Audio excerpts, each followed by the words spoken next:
Ça y est, le Paris Saint-Germain s'est incliné dans cette première confrontation en quart de finale de la Ligue des Champions face au Barça. Défaite 3-2 pour le PSG de Kylian Mbappé. Première défaite depuis début novembre pour les Parisiens. Il faudra faire un exploit au match retour.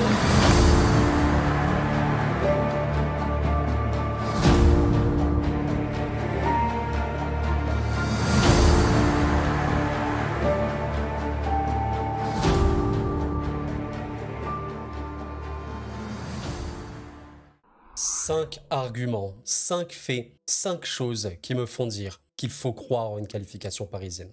Évidemment, la situation du PSG est très compliquée. Évidemment que le Barça a une chance beaucoup plus importante de se qualifier que le PSG. Évidemment que le Barça part avec un avantage extrême par rapport au match aller. Mais dans cette vidéo, les amis, j'ai envie de vous présenter 5 choses qui me font dire et pourquoi pas. Et pourquoi pas. Et si l'histoire s'écrirait pour le Paris Saint-Germain. En tout cas, j'espère que vous allez bien et avant de commencer cette vidéo complètement, je tiens à faire un disclaimer très important, vraiment. Je fais cette vidéo pour aussi rassurer entre guillemets les supporters parisiens, c'est pas vraiment le terme, mais plutôt pour leur indiquer que il existe quelque chose, il existe un monde où le PSG peut se qualifier. Cela ne veut pas dire que je manque de respect au Barça. Cela ne veut pas dire que le Barça est très bien installé. Honnêtement, vous me posez la question, est-ce que je vois le Barça se qualifier?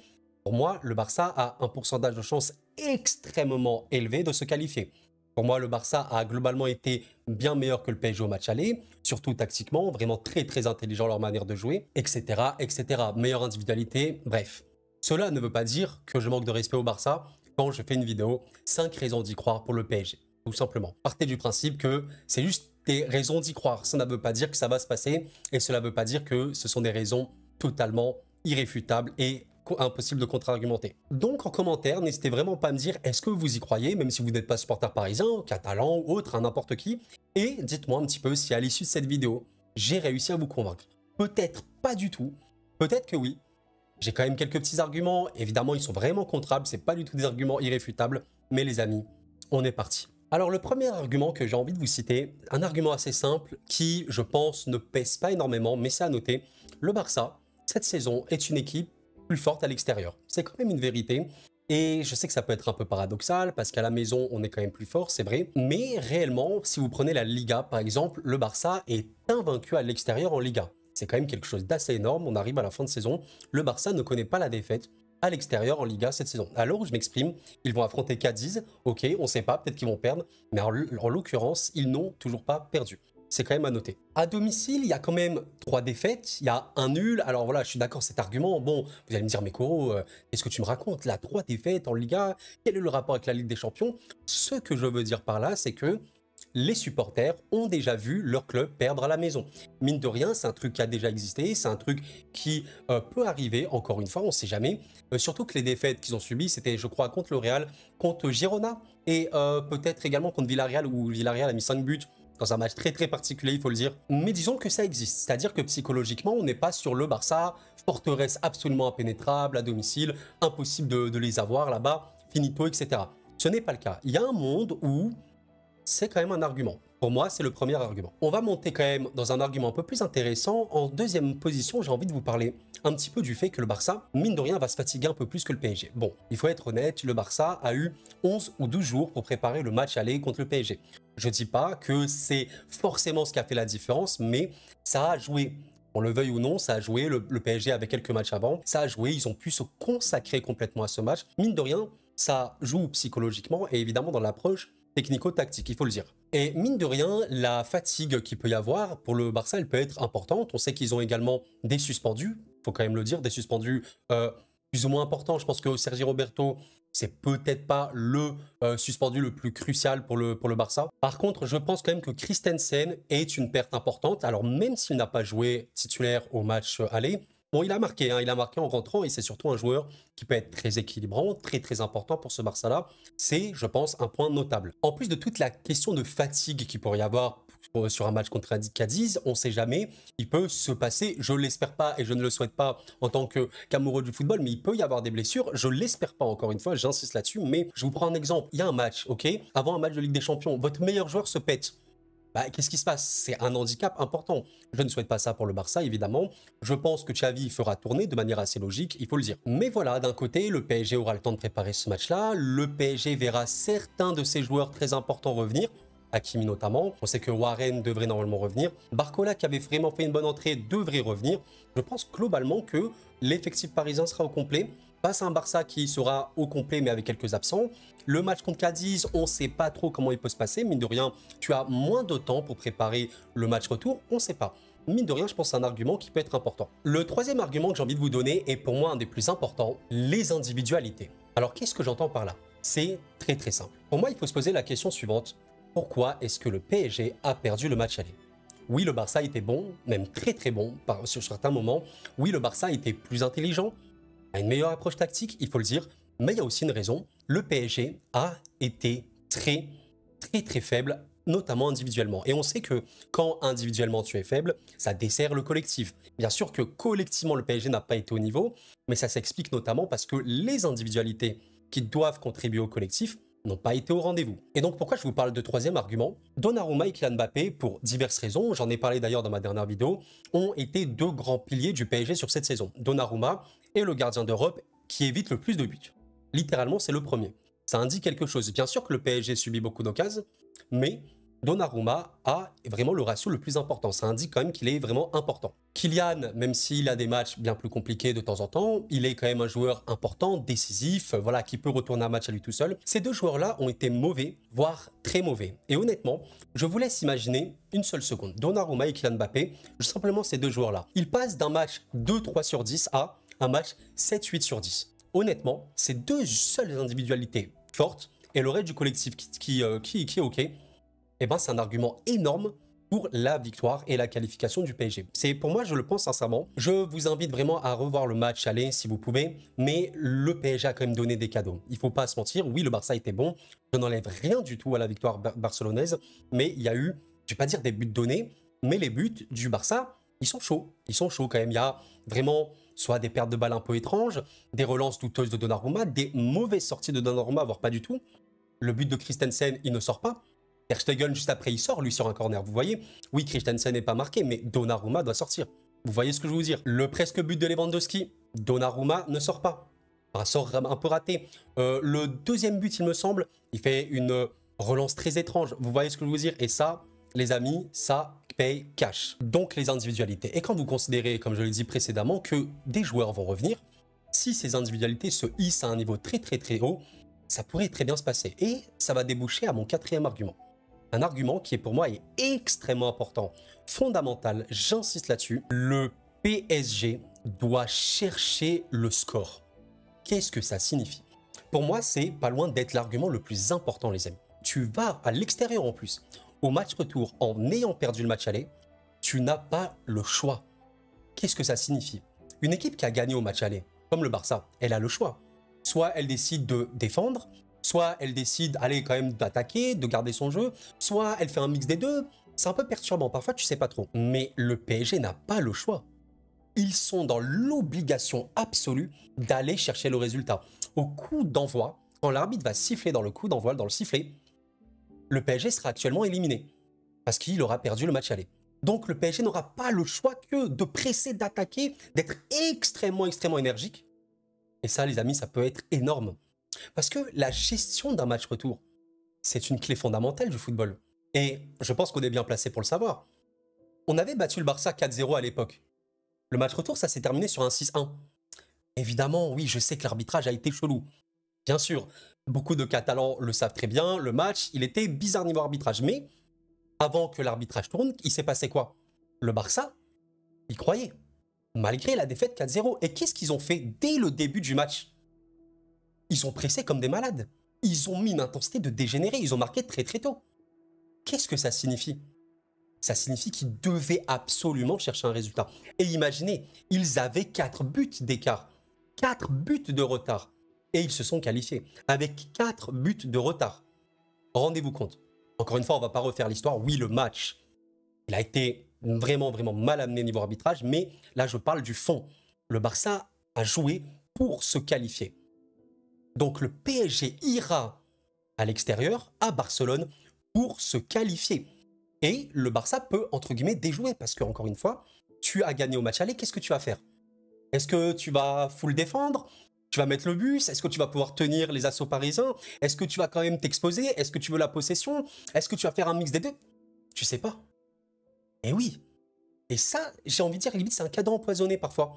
Parce que tu te crois bien, tu as gagné au match aller, mais attention. Et peut-être, regardez, imaginez si le PSG avait gagné 3-1, allez, 4-1 contre le Barça là. Comment tu aurais abordé le match retour? Est-ce que tu aurais vraiment défendu? Tu aurais peut-être joué contre nature? Tu sais pas. Et peut-être que tu aurais subi une trop grosse pression et tu aurais perdu. Là, le PSG n'a pas la pression, entre guillemets. C'est le Barça qui l'a.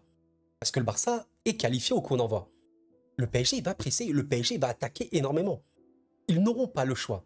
Vous voyez, et pour moi, ça, cet aspect psychologique est extrêmement important. Et c'est, pour moi, pas loin d'être le point le plus important. J'aimerais vraiment que vous me dites ce que vous en pensez par rapport à ce point. Je le pense tellement fondamental et je trouve qu'on l'évoque pas assez. Ce n'est pas la même chose du tout d'aborder un match retour quand on est en train de gagner, on a gagné au match aller et quand on a perdu au match aller. Ce n'est pas la même chose. Ce n'est vraiment pas la même chose. Donc, on verra bien.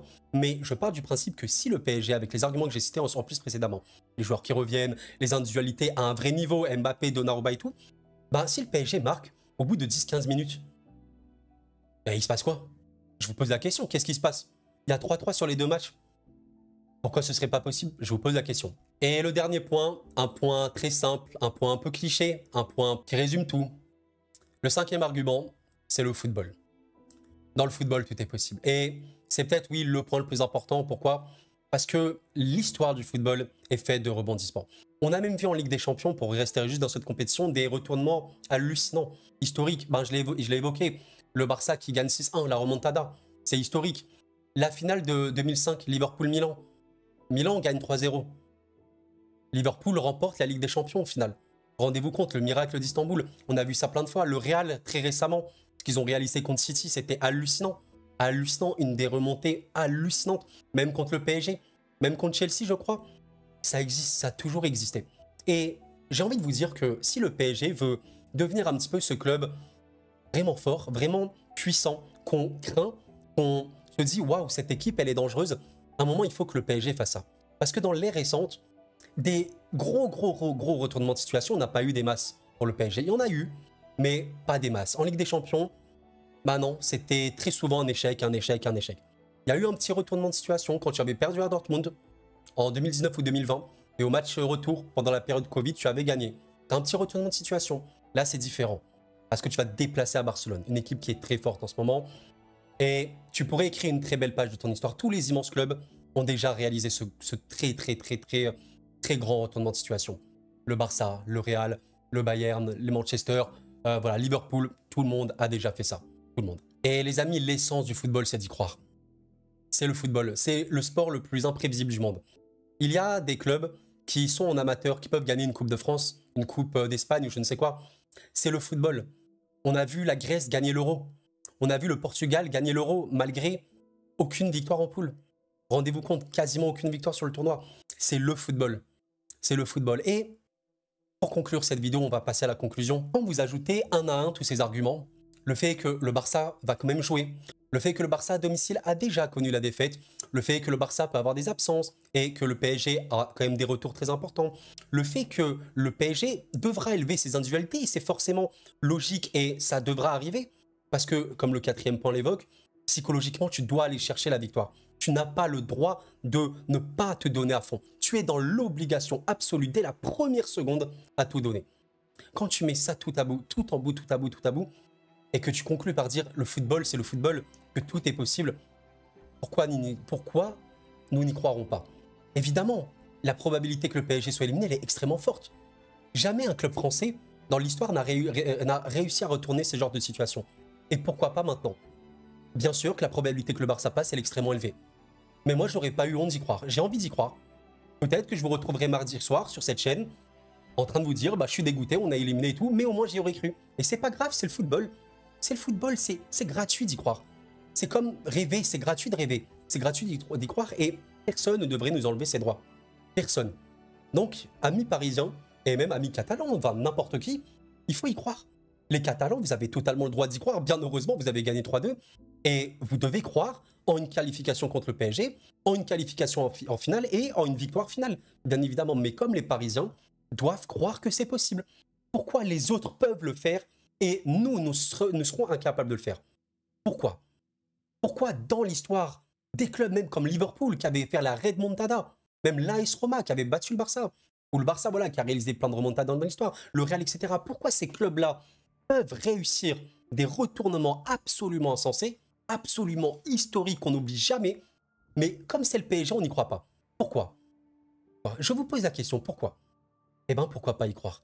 Voilà. Et je pense sincèrement que le PSG, s'il réalise cet exploit, parce que c'est un exploit, on s'en souviendra pendant très très longtemps. Et là, je pense qu'on ressentira une fierté comme jamais, supporters parisiens. Voilà les amis, c'était un petit peu mes arguments. J'espère en tout cas que vous l'avez apprécié cette vidéo. Dites-moi sincèrement, vraiment, j'insiste, est-ce que je vous ai convaincu ou pas trop? Vous avez totalement le droit de me dire, écoute Koro, t'es bien gentil, mais j'y crois à 0,0%. Tes arguments, ils sont un peu comme ci, comme ça. Et oui, mes arguments, je me rattache un petit peu à rien. Il faut quand même dire la vérité. C'est pas des arguments irréfutables en mode 1 + 1 = 2. C'est pas le cas. Je me raccroche à des branches d'arbres. Mais pour moi, il y a quand même un sens. Il y a quand même un sens. Quand tu mets ça bout en bout, Luis Enrique a été le coach de la remontada. Qu'on le veuille ou non. Luis Enrique est arrivé au Parc des Princes avec la MSN et a perdu 4-0, les amis. Il a connu ça. Le PSG a eu le temps de préparer ce match-là. J'ai envie de vous faire confiance en Luis Enrique, en l'équipe. Et waouh, j'aimerais y croire, les amis. J'ai envie d'y croire et je vais y croire. Et même si ça se passe mal, même si ça se passe très très mal, eh bien écoutez, au moins on y a recru. Et personnellement, je n'aurais pas eu honte. Parce que c'est le football, les gens ils peuvent dire ce qu'ils veulent, vous savez, c'est pas très grave. Les gens ils peuvent parler. Il y aura toujours des gens haineux, mais aussi beaucoup de gens respectueux. J'ai beaucoup de chance sur cette chaîne parce que j'ai un nombre de commentaires respectueux, de passionnés et tout. Je vous remercierai jamais assez pour ça, du fond du cœur. Et moi, en tant que passionné, en tant qu'amoureux du foot et en tant que supporter, bah, j'ai envie d'y croire. Peut-être que le PSG va perdre de manière sèche, honteux, je sais pas. J'aurais peut-être eu la naïveté d'y avoir cru, mais j'y aurais cru. Et ça, on me l'enlèvera pas. Parce que voilà, j'aurais eu cette fierté de me dire, bah, j'aime mon club, j'aime le foot et je connais l'essence du football. Je sais que dans le football, tout est possible. J'y ai cru. Ok, ça s'est pas passé comme prévu, mais je serai resté fidèle à moi-même. Et on retentera l'année prochaine. Et l'année prochaine, ça passe pas dans 2 ans. Et dans 2 ans, dans 3 ans, etc. jusqu'à la fin des temps. C'est la vie, c'est le football, les amis. Et c'est aussi, je pense, bien au-delà du foot. Il faut calquer ça sur sa vie et se dire que la vie est faite de haut et de bas et que tout est possible. Il ne faut jamais abandonner. Et croyez-moi qu'aucun joueur du PSG, même les remplaçants qui jouent jamais, ne renonce actuellement. Aucun joueur ne renonce. Ils veulent tous se qualifier. Tous, sincèrement. On verra bien, les amis. On verra bien. Encore une fois, merci pour votre soutien incessant. Vraiment, le like et le commentaire et l'abonnement m'aident énormément, vous savez, pour le référencement. Et ça me fait grandement plaisir de tous vous lire, sincèrement, du fond du cœur. J'ai hâte. J'ai hâte. On se retrouvera pour le pronostic quand même. J'espère qu'on gagnera ce match. Franchement, je suis sincère là dans mes paroles. Là, je vous parle vraiment à cœur ouvert. J'espère qu'on pourra arriver mardi soir et de se dire waouh, c'est bon. C'est bon, on est qualifié. On verra bien. Peut-être que ça n'arrivera pas du tout. Il y a une forte chance que ça n'arrive pas du tout. Les amis, prenez soin de vous, c'était Koro. Et la paix sur vous.